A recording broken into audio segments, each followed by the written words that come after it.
We are going to learn about coordination, the linking system. This is our fifth lesson, fifth part. Control mechanism in plants. How do plants respond to stimuli? మరి మొక్కలు అనేవి స్టిమ్యులీకి ఎలా respond అవుతాయి? So far we have studied how control mechanism work in our body. మన బాడీలో control mechanism ఎలా పనిచేస్తుందో already మనం చదివాము, స్టడీ చేసాము. To plants also have control system.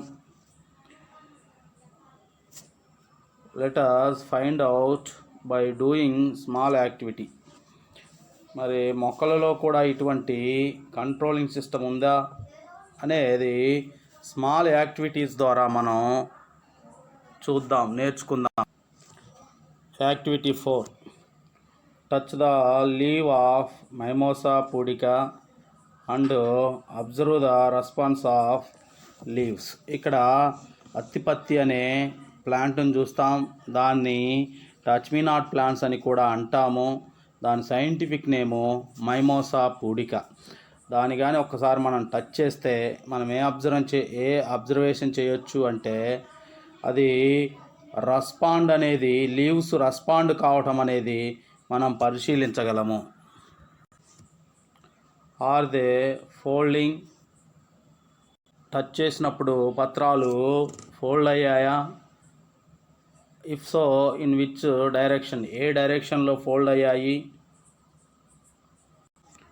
Try to give example of situation where you may see plants responding to certain stimuli. Certain స్టిమ్యులీకి response అయ్యే plants ఏమైనా ఉంటే వాటికి ఎగ్జాంపుల్ మనం రాయాలి. This is touch me not plants. దాని leaves చూడు ఎలా ఫోల్డ్ అయ్యాయో. Do you know mimosa pudica leaves have pad like spelling at the base. Mimosa pudica leaf base అనేది స్పెల్లింగ్ అయి ఉంటుంది. They are called pulvini. దానిని, ఆ స్పెల్లింగ్ అయిన పార్ట్ని పల్వైని అని పిలుస్తాము. Their cells contain lot of water and large intercellular space. మరి ఇక్కడ ఈ పల్వైనీలో ఎక్కువ సెల్స్ ఉంటాయి. ఆ సెల్స్ మధ్య ఇంటర్సెల్యులర్ స్పేస్ ఉంటుంది. అలా స్పేస్లో ఎక్కువ వాటర్ అనేది ఫిల్ అయి ఉంటుంది. Due to water pressure pulvini hold the leaf erect. ఆ ఇంటర్సెల్యులర్ స్పేస్లో ఉన్న వాటరు ఏం కలిగిస్తుంది? ప్రెజర్ని కలిగించడం వల్ల లీఫ్ అనేది ఎరెక్ట్ అయి ఉంటుంది. Touch me not plant show nastic movement by touch. ఇక్కడ టచ్ మీ నాట్ ప్లాంట్ని టచ్ చేసిన వెంటనే అది నాస్టిక్ మూమెంట్ని చూపిస్తుంది. This is called thigmonasty. ఏ నాస్టీ అంటాం దీన్ని అంటే థిగ్మోనాస్టీ అంటాం. ఏ మూమెంట్ని చూపిస్తుందని చెప్పాను. టచ్ మీ నాట్ ప్లాంట్ని టచ్ చేసిన వెంటనే నాస్టిక్ మూమెంట్ని చూపిస్తుంది. ఈ నాస్టిక్ మూమెంట్ని ఏమంటాము? ఏమన్నాము ఇక్కడ? థిగ్మో నాస్టీ అని అంటాము. నాస్టిక్ మూమెంట్ అంటే నెక్స్ట్ వచ్చే పాఠాల్లో చూస్తాం మనం. When we touch the leaves and electrical impulse in generated.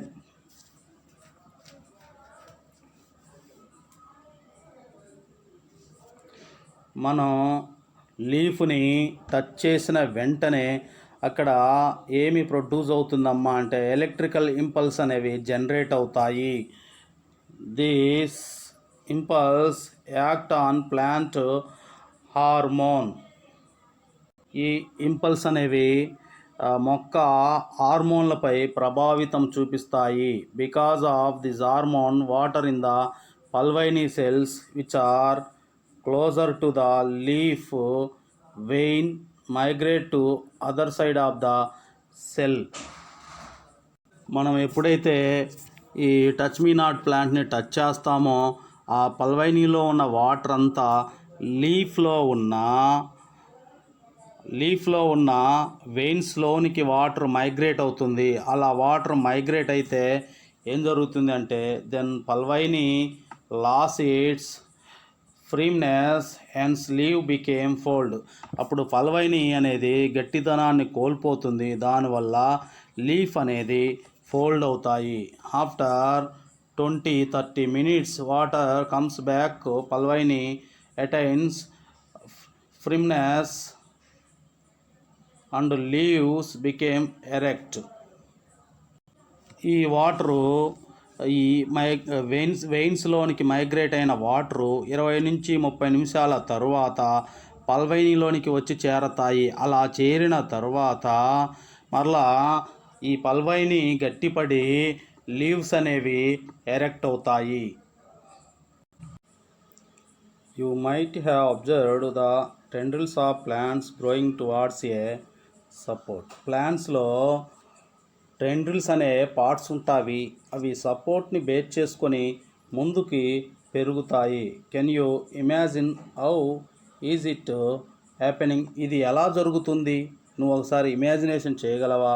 Would you think it is responding to stimuli? ఈ విధంగా పెరగడం అనేది, టెండ్రిల్స్ సపోర్ట్ని బేస్ చేసుకొని ముందుకు పెరగడం అనేది స్టిమ్యులీకి రెస్పాన్స్ అని చెప్పవచ్చా అంటే ఖచ్చితంగా చెప్పవచ్చు. ఇక్కడ టెండ్రిల్స్కి ఒక సపోర్ట్ దొరికింది.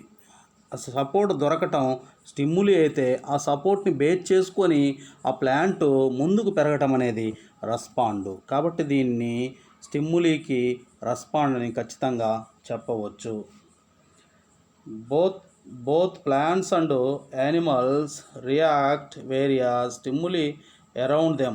మన సరౌండింగ్లో ఉన్న వేరియస్ స్టిమ్యులీకి ప్లాంట్స్, యానిమల్స్ రెండు రెస్పాండ్ అవుతాయి. But the method of responding to stimuli is not similar in plants and animals. Plants, animals స్టిమ్యులీకి రెస్పాండ్ కావడం అనేది ఒకే మెథడ్లో కావు.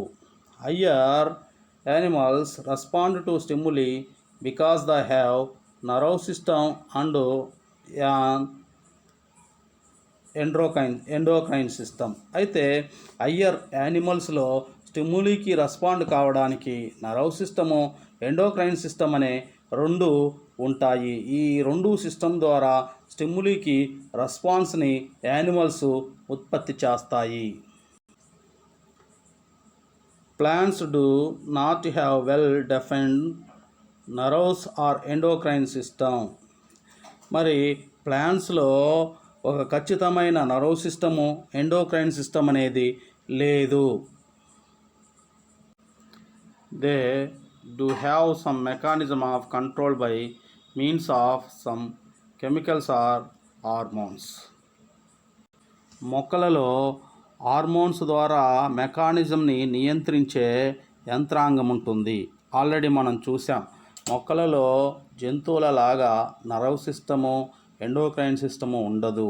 జంతువులలో అయితే మెకానిజంని కంట్రోల్ చేసేది, స్టిమ్యులీకి రెస్పాన్స్ని దేని ద్వారా కలిగిస్తాయి అంటే నర్వ్ సిస్టమ్ ద్వారా, ఎండోక్రైన్ సిస్టమ్ ద్వారా కలిగిస్తాయి. కానీ మొక్కలలో ఇలాంటి సిస్టమ్ ఏమీ లేవు. కాబట్టి మెకానిజమ్స్ని ఎలా కంట్రోల్ చేస్తాయి మొక్కలంటే హార్మోన్స్ అనే యంత్రాంగము ద్వారా ఈ మొక్కలు మెకానిజంని కంట్రోల్ చేస్తాయి.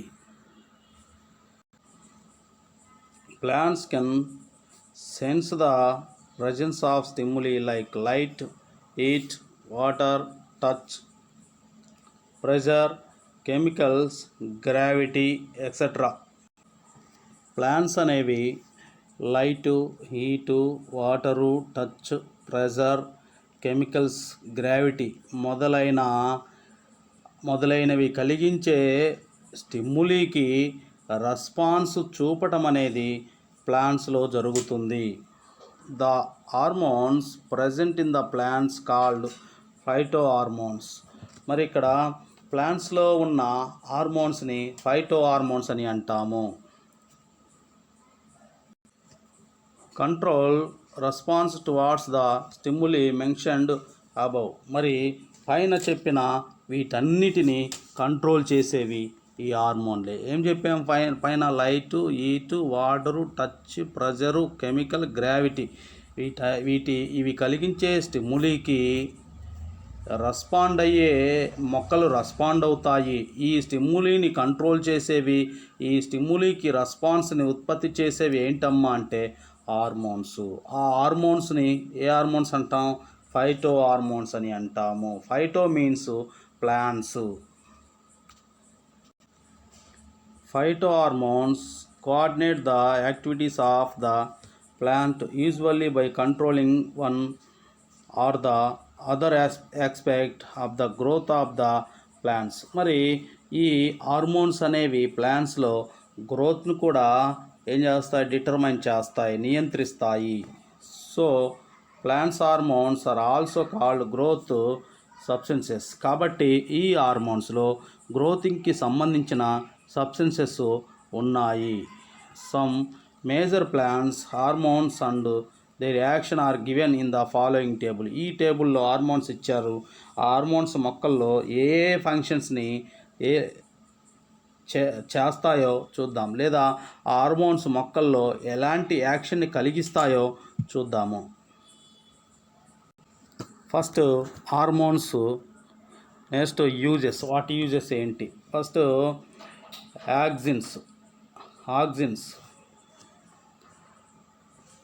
యూజ్ ఏంటి వీటి వల్ల మొక్కల్లో అంటే cell elongation and differentiation of shoots and roots. ఇవి సెల్ ఎలాంగేషన్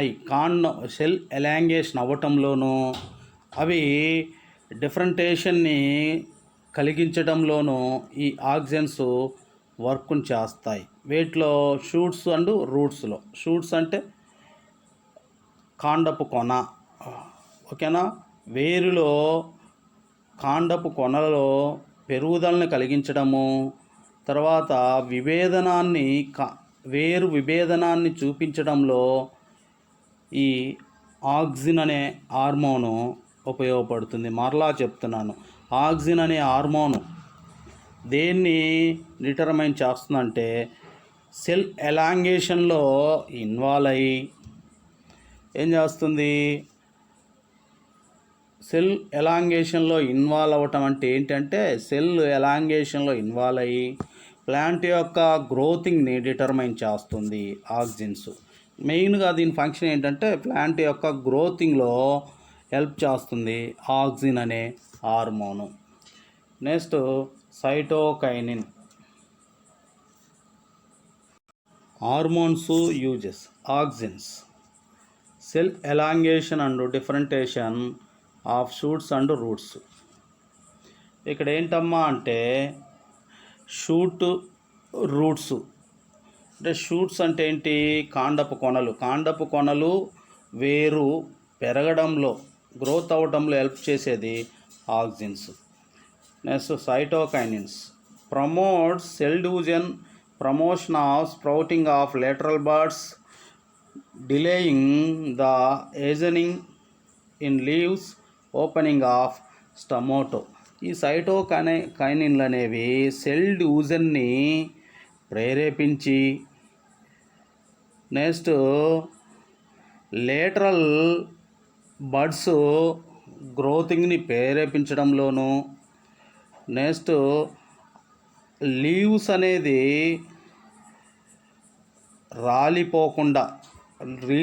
రాలిపోకుండా చేస్తాయి. ఏజనింగ్ ఇక్కడ ఏమన్నాడు? Delaying the ageing in leaves, ఆకులు రాలకుండా చేయటము, అంతేకాదు పత్రంధ్రాలు తెలుసుకునే విధంగా చేయటము ఈ సైటోకైనిన్స్ యొక్క పాత్ర.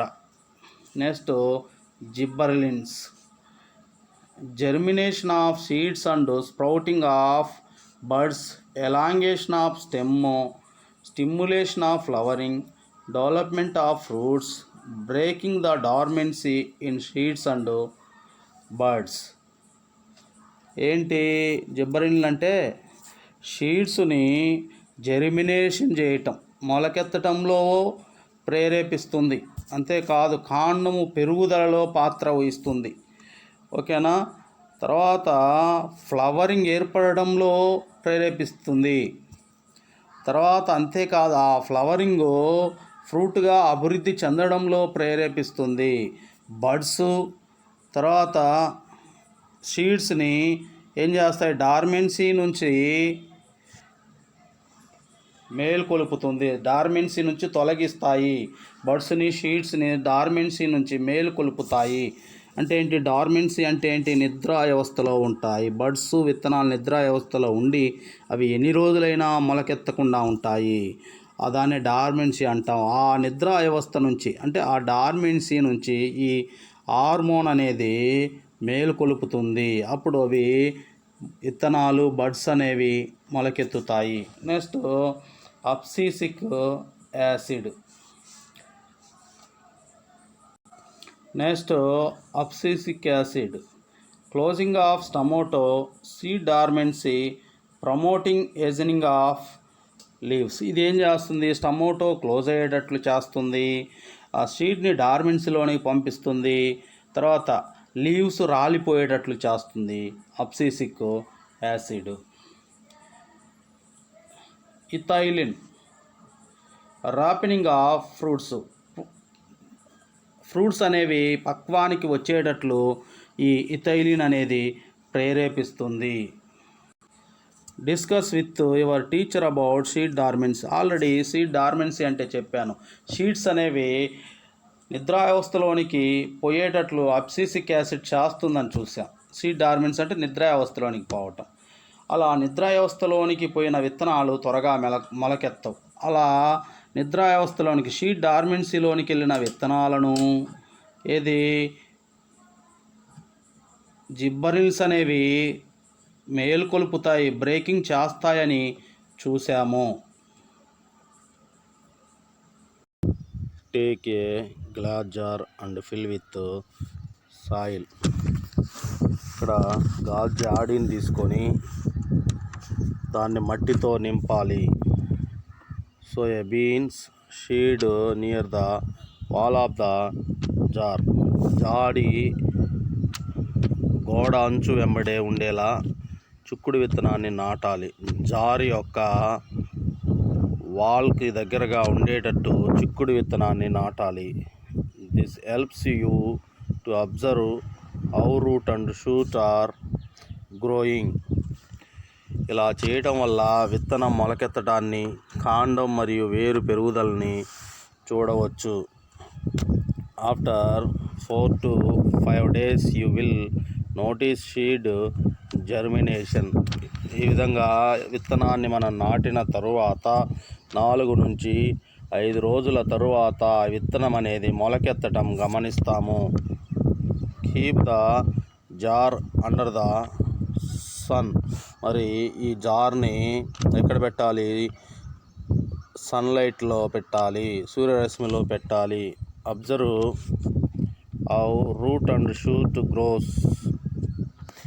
అలా సన్లైట్లో ఈ జార్ని ఉంచి దానిలో పెరుగుతున్న మొక్క అనేది ఎలా పెరుగుతుందో గమనించాలి. Then tilt the glass jar and keep the plant horizontally. ఈ జార్ని హారిజెంటల్గా ఏం చేయాలి, పడుకోబెట్టాలి, హారిజెంటల్గా అరేంజ్ చేయాలి. Observe the direction of root and shoot growth for more than a week. 1 వారం వరకు అలా ఉంచిన తరువాత ఆ మొక్కలో పెరుగుదల ఎలా ఉందో అబ్జర్వేషన్ చేయాలి. Does the shoot take horizontal tilt after A week. కాండం వారం తర్వాత ఈ షూట్ అంటే ఏంటి అంటే మొక్క యొక్క కాండం. షూట్ 1 వీక్ తర్వాత సమాంతరంగా పెరుగుతుందా. మనం ఈ జార్ని హారిజెంటల్గా అరేంజ్ చేసాం కాబట్టి ప్లాంట్ కూడా సమాంతరంగా అంటే హారిజెంటల్గానే గ్రోత్ అవుతుందా ప్లాంట్ స్టెమ్ అనేది. Which side of the shoot may have grown more and which side less to bring about this effect. మరి ఆ స్టెమ్ యొక్క ఏ భాగము ఏ పార్ట్ బాగా పెరిగింది, ఏ పార్ట్లో గ్రోతింగ్ అనేది లేదు, ఈ చేంజెస్ని తీసుకొచ్చింది ఏంటి అనేది మనం భావిస్తున్నాము. ఇక్కడ క్వశ్చన్ ఆల్రెడీ చూసాము. హారిజంటల్గా జార్ని అరేంజ్ చేయటం వల్ల ఆ షూట్లో ఏ పార్ట్ బాగా పెరిగింది, ఏ పార్ట్ తక్కువగా పెరిగింది, ఇలాంటి మార్పు రావటానికి కారణం ఏంటని భావిస్తున్నావు అనేదానికి ఈ కింద మనం ఆన్సర్ని చూద్దాం. Observe the plant growing towards light to think of auxins act on bending of stem show response to the sunlight. ఇక్కడ మనం చూస్తే ఈ ప్లాంట్ని మనం హారిజంటల్గా అరేంజ్ చేసినప్పుడు అది హారిజంటల్లో గ్రోత్ కాకుండా లైట్ వైపు బెండ్ అయ్యి గ్రోత్ అయింది. అలా బెండ్ అయ్యి గ్రోత్ అవ్వడానికి ఆక్సిన్స్ అనేవి పనిచేసాయి, ఆక్సిన్స్ అనేవి హెల్ప్ చేశాయి. ఓకేనా? మరి ఇప్పుడే మనం క్వశ్చన్స్ అలా పెరగడానికి కాండము సమాంతరంగా పెరుగుతుందా అని చూసాం, లేదా ఏ భాగంలో పెరుగుదల ఎక్కువగా ఉంటుంది, ఏ భాగంలో పెరుగుదల తక్కువగా ఉంటుంది, అలా జరగటానికి కారణం ఏంటి అని భావిస్తున్నారు అనే క్వశ్చన్స్ని చూసాం. మరి మనం దీన్ని పరిశీలించినప్పుడు, ఈ యాక్టివిటీని పరిశీలించినప్పుడు, లేదా ఈ యాక్టివిటీని చేస్తూ మనం పరిశీలిస్తున్నప్పుడు ఈ ప్లాంట్ని మనం ఫస్ట్ ఏం చేసాము, ఎలా అరేంజ్ చేసామంటే హారిజంటల్గా అరేంజ్ చేసాం. కానీ ప్లాంట్ హారిజంటల్గా పెరగలేదు, ఎటు పెరిగింది, లైట్ వైపు బెండ్ అయి పెరిగింది. అలా లైట్ వైపు బెండ్ అయి పెరగడానికి ప్లాంట్లో హెల్ప్ చేసిన పదార్థం ఏంటి అమ్మా అంటే auxins. More oxygen collect on the light illuminated side of the stem. మరి లైట్ ఫోకస్ అయ్యే స్టెమ్ పార్ట్పై మోర్ ఆక్సిజన్లు చేరటం వల్ల ఆ భాగంలో సెల్స్ అనేవి ఫాస్ట్గా గ్రోత్ అవుతాయి. So cells on that side grow faster. Already చూసాము, ఏం చూసాము అంటే లైట్ స్టెమ్లో ఏ పార్ట్ పైన ఎక్కువగా ఫోకస్ అవుతుందో ఆ పార్ట్లో సెల్స్ అనేవి వేగంగా పెరుగుతాయి. On opposite side cells grow slow to make the stem bend. మరి ఆ సెల్స్కి ఆపోజిట్ సైడ్లో ఉన్న సెల్స్ అనేవి ఎలా పెరుగుతాయి అంటే చాలా నెమ్మదిగా స్లోగా పెరగటం అనేది జరుగుతుంది. ఏ సెల్స్కి ఆపోజిట్లో ఉన్నవి, లైట్ ఫోకస్ అయిన సెల్స్కి ఆపోజిట్లో ఉన్న సెల్స్ అనేవి స్లోగా గ్రోత్ అవుతాయి. మరి లైట్ ఫోకస్ అయిన సెల్స్ మాత్రం ఫాస్ట్గా గ్రోత్ అవుతాయి. Charles Darwin and his son Francis Darwin performed some experiments on prototrophism. ఇక్కడ చార్లెస్ డార్విన్ అతను కుమారుడు ఫ్రాన్సిస్ డార్విన్ అనే ఆయన ఈ ప్రోటోట్రోఫిజం అనే దానిపైన ఎక్స్పెరిమెంట్ని కండక్ట్ చేశారు. ప్రోటోట్రోఫిజం అంటే ఏం చూసాము అంటే నెక్స్ట్ వస్తుంది. ప్రోటోట్రోఫిజం అంటే ప్లాంట్స్ అనేవి లైట్ వైపు అట్రాక్ట్ అయ్యి గ్రోత్ అవ్వడాన్ని ప్రోటోట్రోఫిజం అని అంటాము. మరి దానిపైన ఎక్స్పెరిమెంట్ని కండక్ట్ చేసింది చార్లెస్ డార్విన్ అండ్ అతని కుమారుడు. They covered the terminal portion of the tip of the stem with a cylindrical of metal foil. ఇక్కడ ఏం చేశారు అంటే స్టెమ్ యొక్క టిప్పుని, అగ్రభాగాన్ని ఒక మెటల్ సిలిండ్రికల్ షేప్లో ఉన్న ఒక మెటల్ ఫోయిల్ రేకుతో ఏం చేశారు, కవర్ చేశారు. Exposed the plant to light coming from the side. అయితే ఈ స్టెమ్ యొక్క టిప్పు అగ్రభాగాన లైటు ఫెల్ డౌన్ కాకుండా, ఫోకస్ కాకుండా సైడ్ మాత్రమే ఫోకస్ అయ్యేటట్లు చూశారు. The characteristics bending of the seedling did not అక్కర్. అలా అగ్రభాగాన్ని ఈ మెటల్ రేకుతో కప్పి సైడ్న, స్టెమ్ యొక్క సైడ్న లైట్ని ఫోకస్ అయ్యేటట్లు చేస్తే ఈ ప్లాంట్ యొక్క పెరుగుతున్న ప్లాంట్లో ఎలాంటి బెండింగ్ అనే క్యారెక్టర్ అనేది కనిపించలేదు. When light was permitted to penetrate the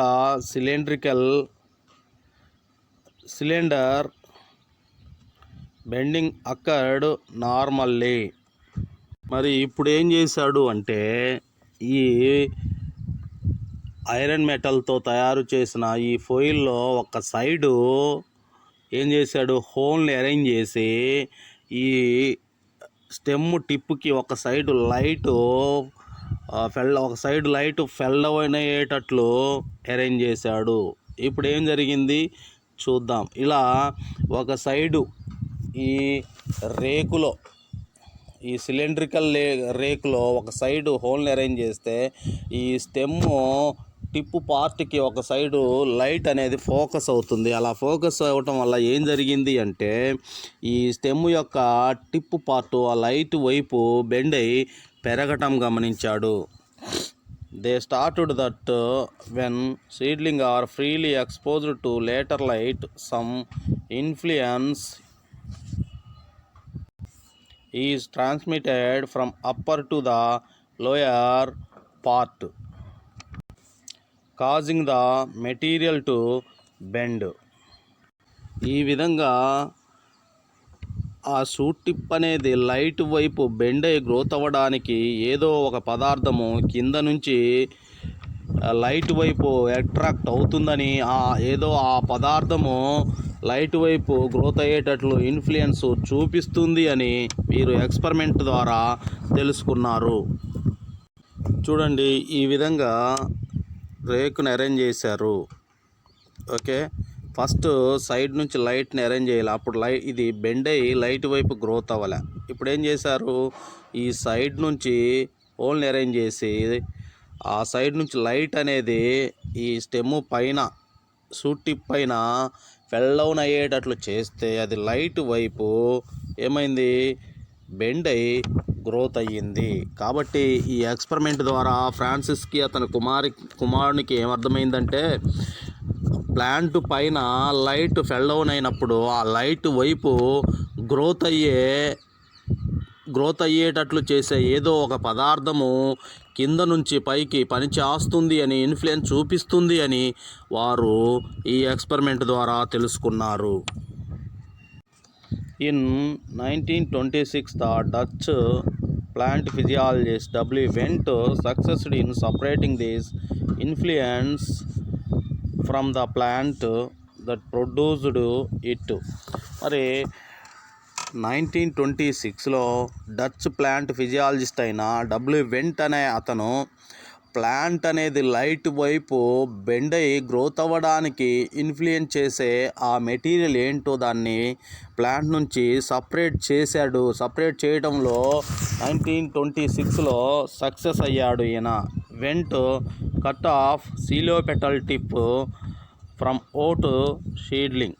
మరి అప్పుడే మొలకెత్తుతున్న మొక్క యొక్క ఆ లేత భాగాన్ని సీలియోపెటల్స్ అని అంటాము. ఈ సీలియోపెటల్లో ఉన్న టిప్పుని ఏం చేశాడు, కట్ చేశాడు.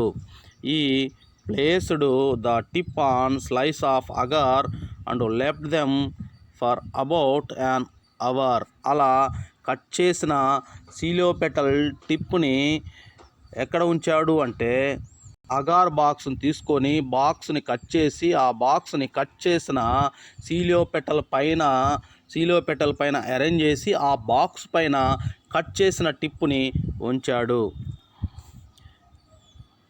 ఈ then cut the agar into small blocks and placed a block on one side each stem of the decapitated plants. మరి ఏం చేశాడు మరలా అంటే ఈ అగార్ బాక్స్ని ఇంకా నుంచి 2-3 మొక్కల్ని కట్ చేసి ఆ మొక్కల్ని కూడా ఈ సీలియో పెటల్స్ కట్ చేసిన సీలియో పెటల్స్ టిప్పు పైన ఒక సైడ్న దీన్ని అరేంజ్ చేశాడు, ఈ బాక్సుల్ని అరేంజ్ చేశాడు. They were kept in the dark room the enter experiment with in 1 hour. He observed a distinct bending away from the side on which the agar block was placed. ఇలా చేసి మరి ఈ Celio పెటల్కి ఒక సైడ్న బాక్స్ని arrange చేసి దాన్ని ఆ ఎక్స్పెరిమెంట్ తీసుకెళ్ళి ఎక్కడ ఉంచాడు అంటే ఒక డార్క్ రూమ్లో ఉంచాడు. ఉంచిన తరువాత గమనిస్తే ఆ అగార్ బాక్స్ ఉంచిన సైడు ఆపోజిట్ సైడు అది ఆ సీలియో పెటలు బెండ్ అయి గ్రోత్ అవ్వటం గమనించాడు. Agar block that had not been in contact with coleoptile tip produced either no bending or only slight bending toward the side on which the block had been placed. మరి Celio పెటల్తో connecting లేని అగారు tip అనేది ఎటువంటి బెండింగ్ని ప్రదర్శించలేదు. మరి ఒక సైడున agar మొక్కను arrange చేసిన part వైపు మాత్రమే కొంత బెండింగ్ అనేది కనిపించింది. Vent interpreted this experiment as showing the Celiopetal tip exert its effect by means of chemical stimulus rather than physical stimulus such as an electrical impulse. This chemical stimulus came to be known as auxin. మరి ఈయన ఏమి గమనించాడు, అలా Celio petals bend అయి పెరగడానికి ఏదో chemical stimulates లేదా physical stimulates లేదా ఎలక్ట్రికల్ ఇంపల్స్ అనేవి ఈ విధంగా పనిచేయటం వల్ల అది బెండ్ అయి గ్రోత్ అయింది. ఈ కెమికల్స్నే ఆయన ఏమని తెలుసుకున్నాడంటే ఆక్సిన్ అని తెలుసుకున్నాడు. In this way the first plant hormone auxin was discovered by vent. మరి ఫస్ట్ ప్లాంట్ హార్మోన్ని అయిన ఆక్సిన్ని ఫస్ట్ కనుక్కున్న సైంటిస్ట్ ఎవరంటే వెంటు. ఈ విధంగా అది బెండ్ అయి పెరగడానికి కారణము ఏంటి, ఆక్సిన్ అని గుర్తించి దాన్ని ఎక్స్పెరిమెంట్ ద్వారా తెలుసుకొని 1926లో దాన్ని ఫిజికల్గా సపరేట్ చేయటంలో సక్సెస్ అయ్యాడు వెంట్. ఈ గమనించారా, ఇది సీలియో పెటల్. ఏం చేశాడు, దాని టిప్పుని కట్ చేశాడు. కట్ చేసి ఇక్కడ బాక్స్ని అరేంజ్ చేసి దానిపైన దీన్ని ఉంచాడు. ఇంకొక సీలియో పెటల్స్ని కట్ చేసి సైడ్న ఏముంచాడు, అగార్ బాక్స్ ఉంచాడు. ఇక్కడ అగ్రభాగాన పైన అగార్ బాక్స్ నుంచి పైన కట్ చేసిన టిప్పుని ఉంచాడు. ఇక్కడ సైడ్న ఇంకొక అగార్ బాక్స్ని ఏం చేశాడు, అరేంజ్ చేశాడు. అలా సైడ్న అగార్ బాక్స్ని అరేంజ్ చేసి దీన్ని మొత్తాన్ని తీసుకెళ్ళి ఈ రెండింటిని తీసుకెళ్ళి ఎక్కడ పెట్టాడు అంటే డార్క్ రూమ్లో పెట్టాడు. అలా డార్క్ రూమ్లో పెట్టి చూసినప్పుడు ఈ కట్ చేసిన టిప్పులో ఎలాంటి చేంజెస్ రాలే. దీనిలో ఈ సీలో పెటల్స్లో ఎలాంటి చేంజెస్ లేదు. ఈ కట్ చేసిన టిప్పులో ఎలాంటి మార్పు లేదు.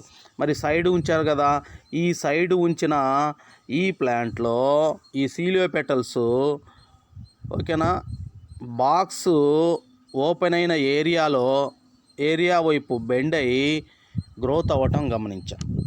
ఈ ఎక్స్పెరిమెంట్ని Went experiment FW Went experiment అని అంటాం. ఈ విధంగా ఆయన ఎక్స్పెరిమెంట్ని ఈ సీలో పెటల్స్ని తీసుకొని ఎక్స్పెరిమెంట్ని కండక్ట్ చేశాడు ఎఫ్డబ్ల్యూ వెంట్. అలా బెండ్ అయి గ్రోత్ అవ్వడానికి కారణం ఏంటో కూడా ఆయన తెలియజేశాడు. ఈ విధంగా ఎక్స్పెరిమెంట్ అనేది ఉంటుంది. ఇక్కడ మనకి tropic and nastic movement in plants, వీటి గురించి చూద్దాం. The above experiments show that movement of individual part of plants is possible when they are subjected to external stimuli. This type of response is called tropism or tropic movement. ప్లాంట్స్లో external స్టిమ్యులీకి plants లోనైనప్పుడు అవి మూమెంట్ని చూపిస్తాయి. దాన్నే tropic movements అని అంటాము. Sometimes the direction of stimuli determines direction of movement. Sometimes the direction of movement may be not determined by direction of stimuli. This type of response is called gnostic movement.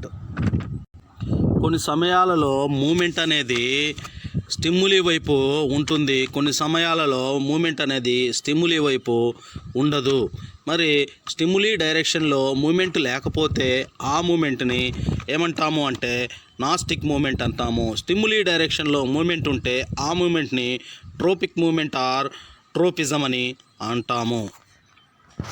ఇక్కడ మనం first ట్రోఫిజం చూద్దాం. ట్రోఫిజం అంటే ఏంటి? ట్రోఫిజం అంటే already చూసాం, tropic moment అని.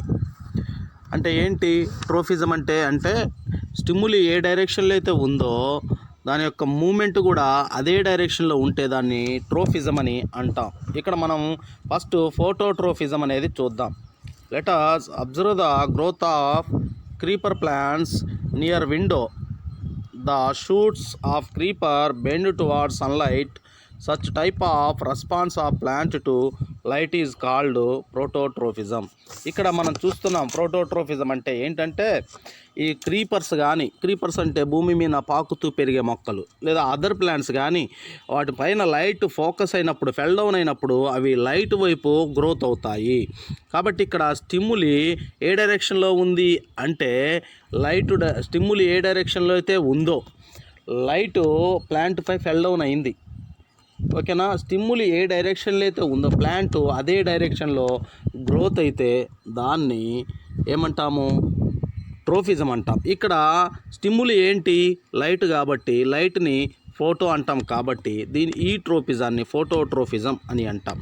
కాబట్టి స్టిమ్యులీ వైపు గ్రోతింగ్ అనేది ఉంటే, స్టిమ్యులీ వైపు రెస్పాండ్ అనేది ఉంటే దాన్ని ఏమంటాము?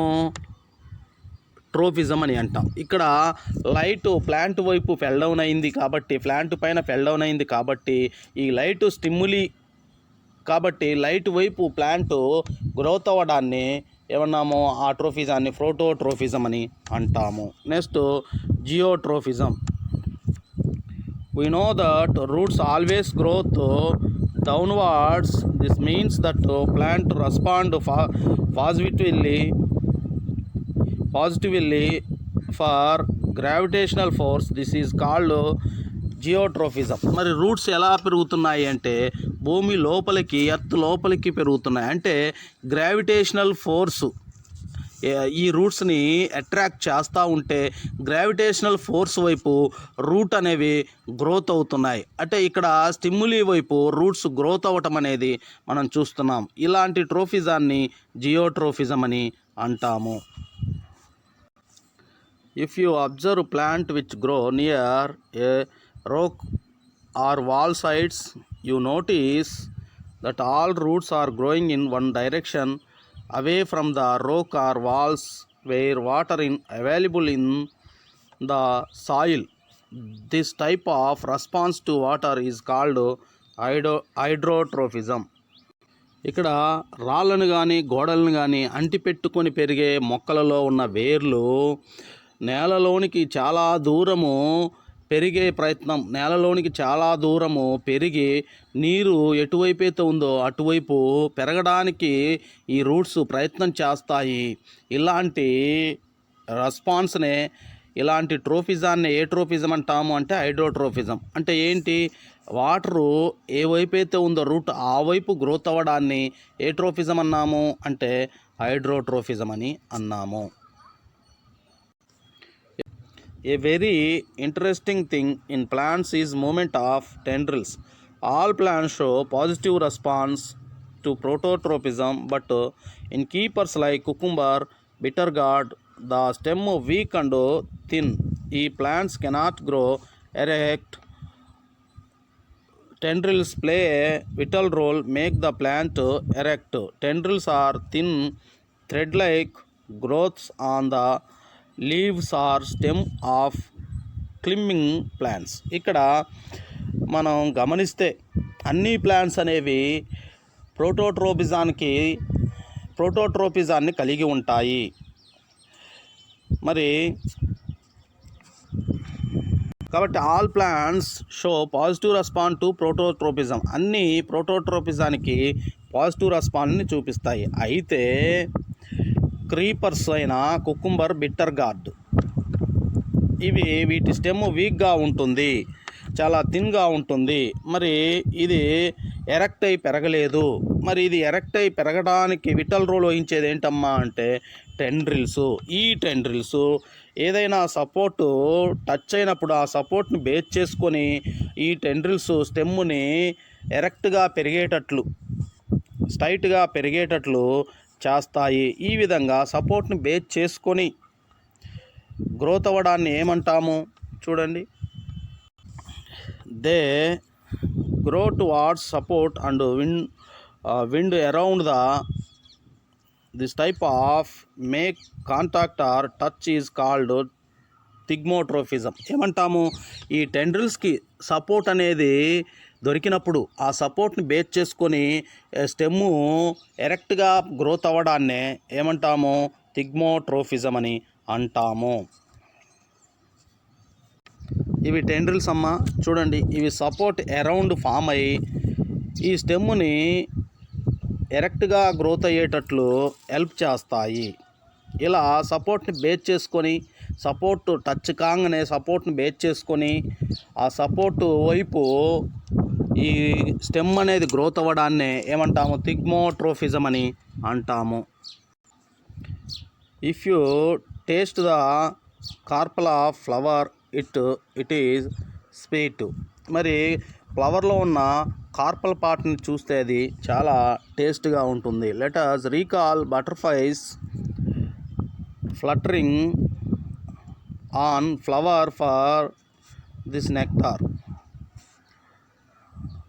wrapped in stigma secretes sugary substances.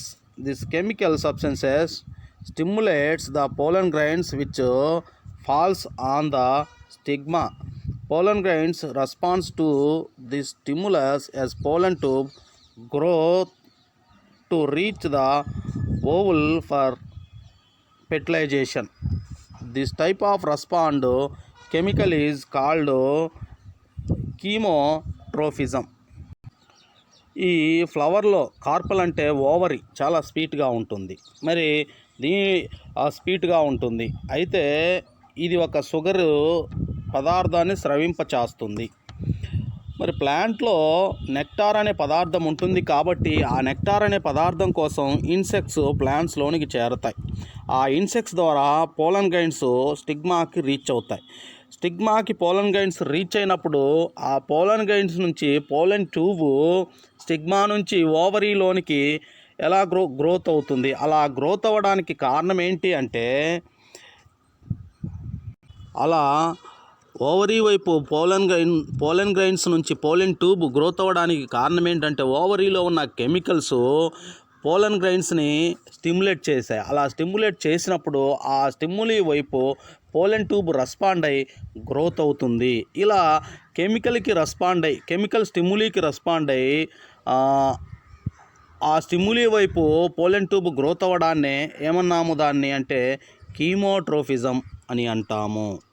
కీమోట్రోఫిజం. ఇప్పటిదాకా మనం ఏం చూసాము అంటే ట్రోఫిజాన్ని చూసాము. Unequal distribution of oxygen effect the route and stem growth. మరి ఇక్కడ మనం గమనిస్తే కాండము రూట్ పెరగటంలో ఒకే విధంగా పెరగదు, వేరువేరుగా ఉంటుంది. వాటి యొక్క పెరుగుదలని ఆక్సిజన్స్ ఒకే విధంగా ఎఫెక్ట్ చేయదు, వేరువేరుగా డిఫరెంట్గా ఎఫెక్ట్ చేస్తుంది. High concentration of oxygen stimulate stem growth and inhibit root growth. మరి ఏంటమ్మా అంటే ఇక్కడ ఏంటమ్మా అంటే ఆక్సిజన్స్ ఎక్కువగా ఆ స్టెమ్ అనేది గ్రోత్ అవ్వటంలో ఎక్కువగా స్టిమ్యులేట్ చేస్తుంది, రూట్ గ్రోత్ అవ్వటంలో నిరోధిస్తుంది. ఇప్పటిదాకా మనం చూసామమ్మా, ఏం చూసాము? Tropic movement, nastic movement. Tropic movement అంటే ఏంటి అంటే స్టిమ్యులీ డైరెక్షన్లో మూమెంట్ అనేది ఉంటే దాన్ని ట్రోపిక్ మూమెంటు ఆర్ ట్రోపిజం అంటాము అని చూసాం. నాస్టిక్ మూమెంట్ అంటే ఏంటి? స్టిమ్యులీ డైరెక్షన్లో మూమెంట్ అనేది ఉండదు. స్టిమ్యులీకి ఆపోజిట్ డైరెక్షన్లో మూమెంట్ ఉంటుంది. స్టిమ్యులీకి ఆపోజిట్ డైరెక్షన్లో మూమెంట్ ఉంటే దాన్ని నాస్టిక్ మూమెంట్ అంటాము. నాస్టిక్ మూమెంట్ ఎక్కడ చూసాము? టచ్ మీ నాట్ ప్లాంట్లో చూసాము. మనము టచ్ మీ నాట్ ప్లాంట్ని టచ్ చేసినప్పుడు అవి మనం టచ్ చేసిన ఆ స్టిమ్యులీ వైపు కాకుండా ఆపోజిట్ డైరెక్షన్లో అవి ఏమవుతాయి? ఫోల్డ్ అవుతాయి ఆ లీవ్స్. కాబట్టి నాస్టిక్ మూమెంటు ఎక్కడ చూస్తాము? టచ్ మీ నాట్ ప్లాంట్లో చూస్తాము. ఓకే.